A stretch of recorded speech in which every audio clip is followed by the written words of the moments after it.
Sa'id bin Abi Sa'id says, when Amr bin Sa'id, the Umayyad ruler of Madinah Munawwara, was dispatching troops to Makkah Mukarramah to attack Hazrat Ibn Zubair radiyallahu anhu, Hazrat Abu Shuraih Adawi radiyallahu anhu said to him, O chief, permit me to narrate to you the hadith which the Prophet sallallahu alaihi wasallam states on the morning of the day of the conquest of Makkah Mukarramah.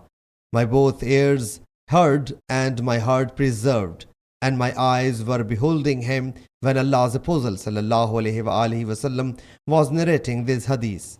After praising and glorifying Allah Jalla Jalaluhu, Allah's Apostle sallallahu alaihi wasallam said, Allah Jalla Jalaluhu, not people, has made Makkah Mukarramah a sanctuary.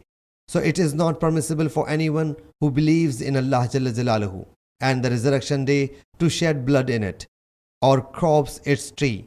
If someone considers it permissible to fight in it, basing his stance upon the fight of Allah's Apostle sallallahu alaihi wasallam, tell him that Allah Jalla Jalaluhu granted his Apostle sallallahu alaihi wasallam, not you, the permission, and he Jalla Jalaluhu accorded me the permission only for a while, and today Makkah Mukarramah has restored its sanctity as it was yesterday.